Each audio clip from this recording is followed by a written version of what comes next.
William Franklin Graham III is the eldest son of the world's best-known evangelist, Dr. Billy Graham. And I want to start out right now and just say thank you for your encouragement for the book that I hope everyone watching is going to enjoy. Nearing Home, Life, Faith, and Finishing Well. How did your dad respond when you said, Dad, at 92, you need to write another book? Well, Maura, it wasn't just me. It was the whole family. My other brother and sisters certainly encouraged him to do that. I'm just glad Daddy took time.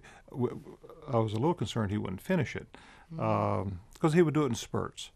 He'd work on it, and then he'd get tired, or his health would kind of not be good for a few weeks. And not that he would lose focus; it was just that he'd lose interest for a little bit.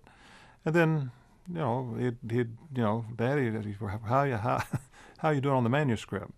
Then, he'd get back into it, and so it's taken a little bit longer than we thought it would take him, but he did it. Did he have help, Franklin? Sure, a lot of people helped him, but he can't read, he can't write real well. So what he'd do is he would dictate to his staff what he wanted to say. Then they would type it and come back and read it to him, and he'd say that's right, or some of it would no, that's not what I meant to say. I don't, because when you think of something and you write it, and then when you read it, sometimes it's different. When you read it, it doesn't read quite voice. the way. Yeah, no, I don't want to say it that way. So nobody was putting words in his mouth. No, no. It seems so to come from his heart and his reflections. I just loved every part of it. I understand your mom was writing a book, or is this a joke? No, it's not a joke. She was very serious. And now when I say she was serious, but it was going to be tongue in cheek. How to be married to a preacher and remain a Christian, and she she thought it'd be just she just had insights being the wife of an evangelist, a pastor, and some of the things that she had to. She was authentic about things she had to endure. So both parents, wonderful sense of humor. Now, this is just a little factoid. Canadian women now live to be 83 on average, and men 77. Your dad writes, "Growing old has been the greatest surprise of my life." Yes. He actually thought he was going to die in his 50s. Yes. I think it had to do with the pace he was keeping. Well, my father always had health issues, and he'd go to the Mayo Clinic, and they would find this or they would find that, and so he always in his life he was being hospitalized for something or being treated for something, and we just assumed that my mother would outlive my father, but that wasn't the case, and that was of course a shock to my father that she would go before him. But for him, growing old, there's no books to teach you how to grow old.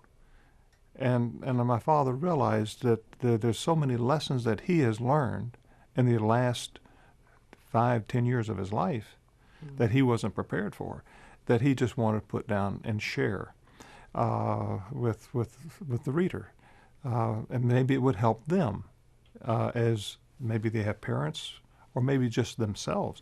I'll be 60 this next year. And, that's young. Oh well, listen, I think so.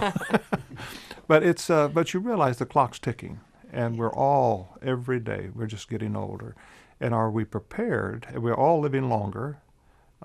Medicine and science is enabling us to live beyond what our parents were able to do, or certainly maybe our grandparents. So we need to be ready for it. And I think my father thought maybe the last thing he could do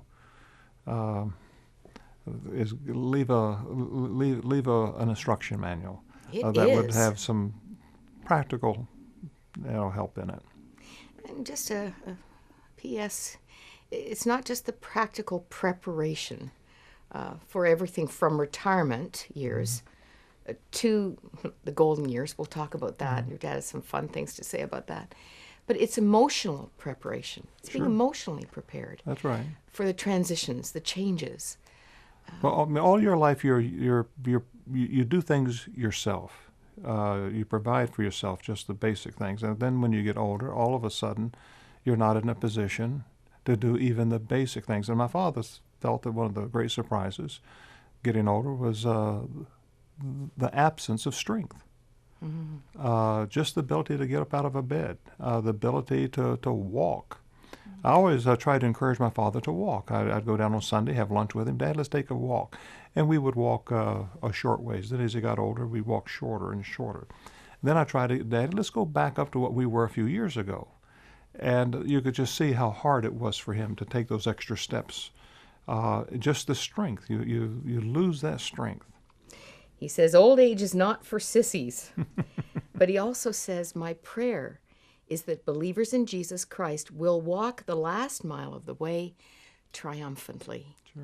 This book is such an encouragement so that you can do just that. Nearing home, life, faith, and finishing well. Here's how to get your copy. Billy Graham, by the grace of God and the support of his family and team, has guided millions of people to faith in Jesus. Come and receive him into your heart and say yes to him. His legacy as an evangelist is unmatched.